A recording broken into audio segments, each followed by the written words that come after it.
चलिए स्टूडेंट्स, आज फिर सफर जारी करते हैं। जीरो टू हीरो के सफर में हम आगे बढ़ते हैं। अब तक हमने क्या सीखा? रिफ्लेक्शन ऑफ लाइट यानी प्रकाश के परावर्तन संबंधित हमने न्यूमेरिकल्स करे। अब हम करेंगे अपवर्तन वाले न्यूमेरिकल्स।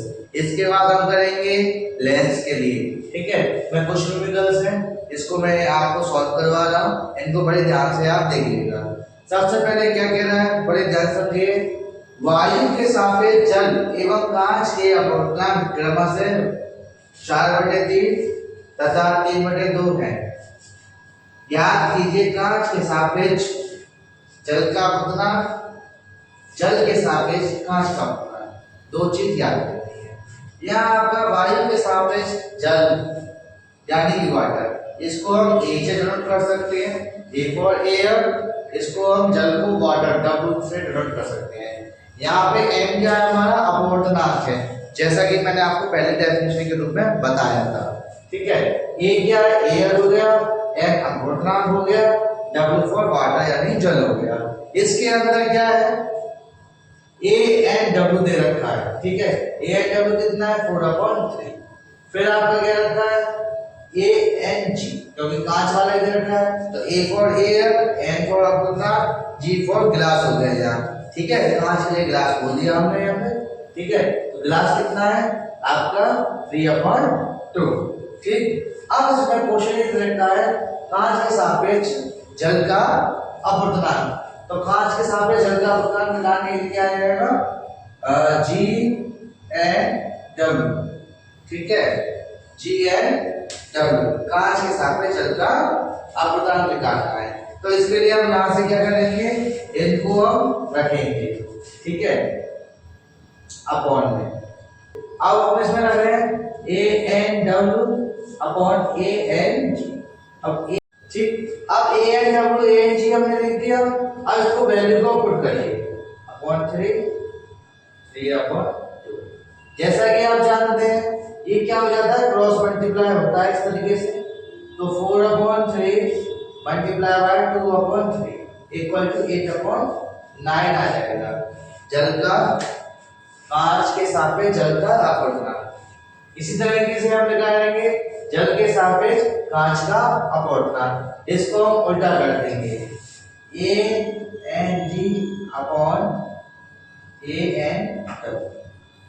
तो क्या हो जाएगा, 3/2 अपॉन में 4/3, यानी कहने का मतलब ये 9/8 इसका आंसर आ जाएगा। तो इस तरीके से हम अपवर्तनांक वाले क्वेश्चन को करते हैं, बड़े ध्यान से करने वाली चीज है। ठीक है, इसको हम, इसलिए मैंने ANG से डिनोट किया, A for air, G for glass. ठीक है, A for air, W for water. N क्या है आपका, दोबारा बता देता हूं, अपवर्तनांक का सिंबल है ये। इन सिंबल को इस तरीके से हम डिनोट करेंगे, देन इसमें वैल्यू लगा कर आंसर को हम प्राप्त करेंगे। देखिए अब नेक्स्ट क्वेश्चन क्या है हमारा, जल तथा कांच के अपवर्तनांक क्रमशः इतने व इतने हैं। ठीक है, 1.35 तथा 1.50 है। यदि प्रकाश किरण कांच से जल में जा रही है, क्या जा रही है, प्रकाश किरण जो है कांच से आपकी किसमें जा रही है, जल में जा रही है, तो कितना अपवर्तनांक होगा। क्या निकालना आपका, जल से, यानी कि आपका प्रकाश किरण कांच से जल में जा रही है। कांच क्या हो, गिलास हो गया, W फॉर वाटर हो गया, N फॉर अपवर्तनांक होगा। इनको हम लिखेंगे। ठीक है, 1.35 अपॉन 1.50। ठीक है, तो क्या करेंगे, काटेंगे, कितनी बार कट जाएगा, तो हम काट देते हैं, कितनी बार, 0.9 टाइम्स चला जाएगा। तो इसमें अपवर्तनांक कितना हो रहा है, तो कितना अपवर्तनांक होगा, 0.9 इसका अपवर्तनांक होगा। ठीक है, अब चलते हैं अगली वीडियो में। देखिए अब इस क्वेश्चन में क्या पूछा हुआ है, निकालना वही अपवर्तनांक है। क्वेश्चन क्या है, थोड़ा सा चेंज हो जाता है। वायु तथा जल में प्रकाश की चालें, इसमें क्या रखा है, प्रकाश की चाल दे रखी है वायु तथा जल में। मैंने आपको पिछली वीडियो में बताया था वायु की चाल, कांच में चाल और एयर में, मतलब एयर में प्रकाश की चाल बता दी थी मैंने, कांच में बताई थी, जल में बताई थी। ये मैं आपको पिछली वीडियो में समझा चुका हूँ। इसी हिसाब से इसमें क्वेश्चन दे दिया है, प्रकाश की चालें क्रमशः से इतनी सेकंड तथा 2.25 into 10⁸ मीटर पर सेकंड है। वायु के सापेक्ष जल का अपवर्तन ज्ञात कीजिए। तो आपको क्या वायु के सापेक्ष करना है, वायु फॉर एयर, एन फॉर अपवर्तन, डब्ल्यू फॉर वाटर, जो हमें अपवर्तन ज्ञात करना है। तो वायु में प्रकाश की चाल बटे जल में प्रकाश की चाल, हम इसको इस तरीके से भी लिख सकते हैं। तो 3 into 10⁸ मीटर पर सेकंड जो आपने दे रखी है, आपकी इधर की वायु की चाल, ठीक है, तथा जल की चाल। ये आपकी हो गई वायु की चाल और ये हो गई आपकी जल की चाल। तो इनको अपॉन में रखेंगे, 10⁸ से 10⁸ कट गई, इसका डिवाइड इसमें ऊपर कर देंगे तो आपको चांस इस तरीके से आएगा 1.33, इसका आपका अपवर्तन का आंसर आ जाएगा। चलिए अब हम स्टार्ट करते हैं लेंस। चलिए हम अब स्टार्ट करते हैं लेंस के लिए क्वेश्चन। तो लेंस के लिए क्वेश्चन सबसे पहले दे रखा है उत्तल लेंस के लिए। तो हमने एक आपको ये उत्तल लेंस बना के दे रखा है, ठीक है। ये ध्यान रखने वाली चीज है कि इन दोनों में जो फॉर्मूलास लगते हैं वो लगभग सेम लगते हैं, बट अंतर क्या होता है, दर्पण में जो फॉर्मूला होता है वो 1/f बराबर 1/v प्लस 1/u होता है। लेंस का जो फॉर्मूला होता है, सूत्र जो होता है 1/f बराबर 1/v माइनस 1/u होता है, ठीक है। तो हम इस वाले में ये वाले सूत्र का यानी एग्जांपल का हम देखेंगे, ठीक है। ये फॉर्मूला लगाएंगे इस एग्जांपल में, ठीक। तो उत्तल लेंस से 30 सेंटीमीटर दूर स्थित वस्तु है। वस्तु कितनी है आपकी, 30 सेंटीमीटर दूर। मैंने आपको बताया था वस्तु हमेशा उल्टे हाथ में रखी जाती है और उल्टे हाथ में होने वाली सारी चीजें माइनस में होती है। तो हमने वस्तु रख दी, वास्तविक प्रतिबिंब 20 सेंटीमीटर है, v कितना है आपका 20 सेंटीमीटर, ठीक है। v कितना है आपका 20 सेंटीमीटर। फिर आपको क्या रखा है, लेंस की फोकस दूरी ज्ञात कीजिए। क्या याद करना है, लेंस की फोकस दूरी इसमें हमें याद करनी है। तो इसके लिए हम फॉर्मूला लगाएंगे। तो फॉर्मूला क्या कहता है, लेंस का सूत्र 1/f बराबर 1/v माइनस 1/u। तो f निकालना है, ठीक है। v की वैल्यू 20 हो गई, u की वैल्यू क्या हो गई 30 हो गई, माइनस से माइनस कट जाएगा, 1/f बराबर 1/20 प्लस 1/30, ठीक।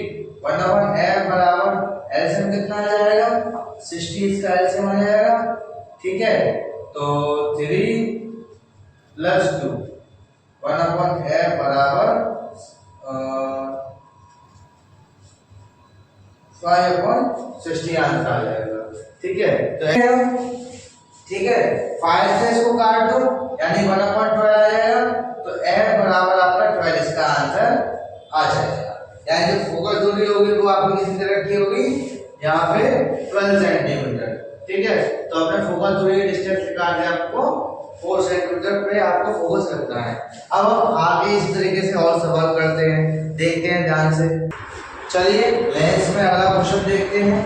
इसमें दो चीज पूछ रखी है, एक उत्तल लेंस की फोकस दूरी 50 सेंटीमीटर है। उत्तल लेंस की फोकस दूरी कितनी है 50 सेंटीमीटर दे रखी है।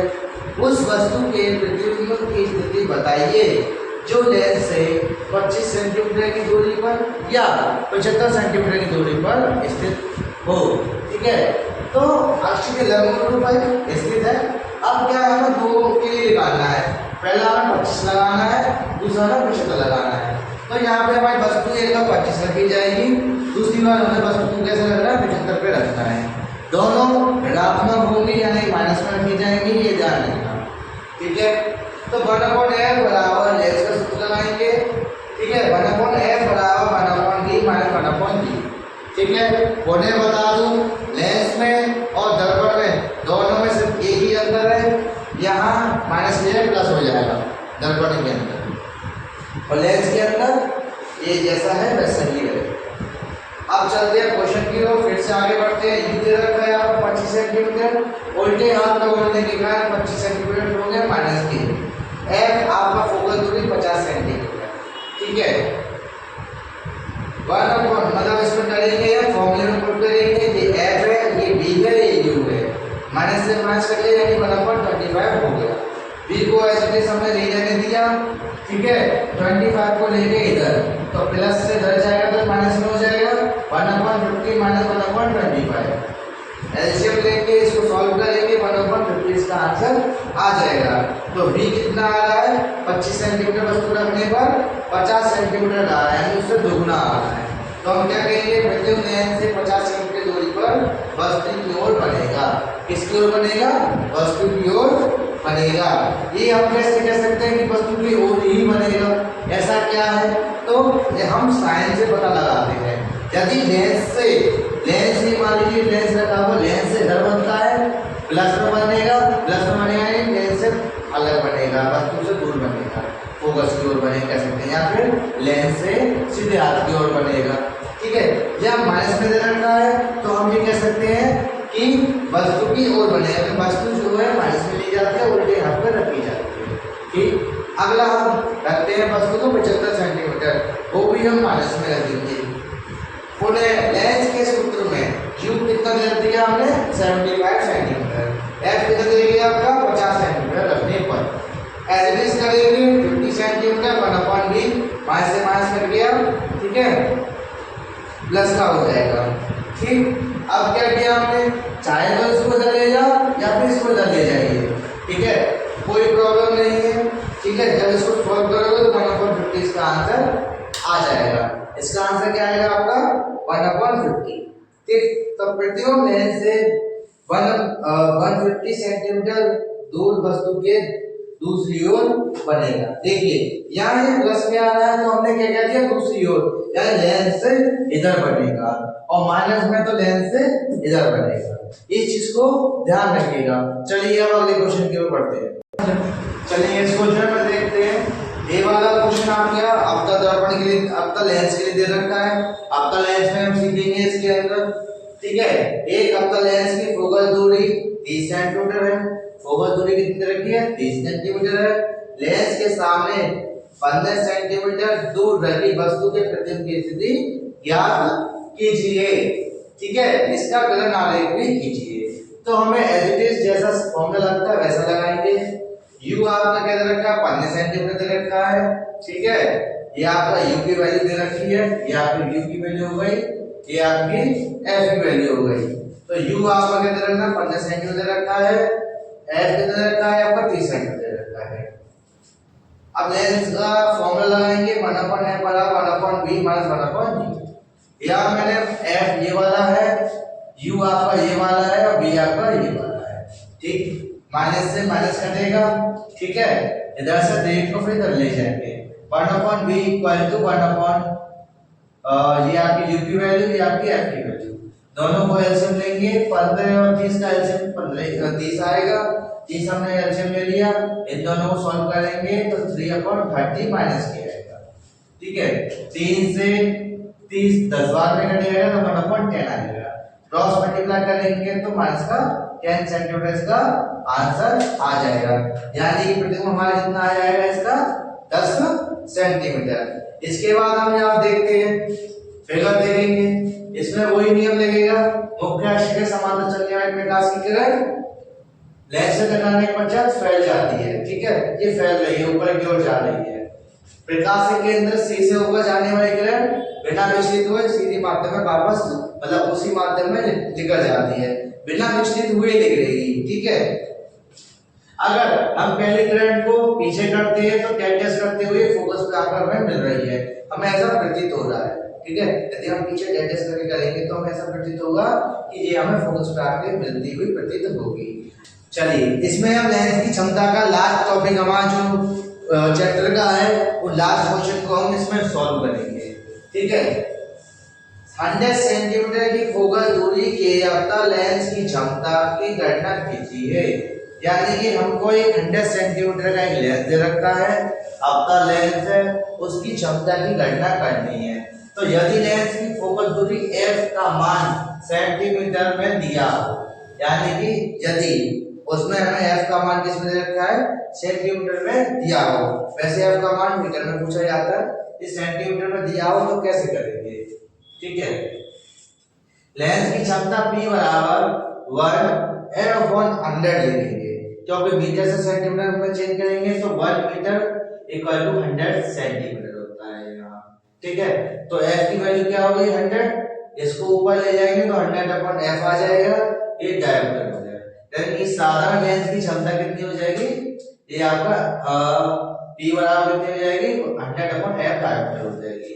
अब तक लेंस की फोकल दूरी के लिए लगाएंगे। अब तक लेंस की फोकल दूरी ऋणात्मक होती है। अब तक लेंस में जो फोकल दूरी होगी वो कैसी होगी आपकी ऋणात्मक होगी, ठीक है।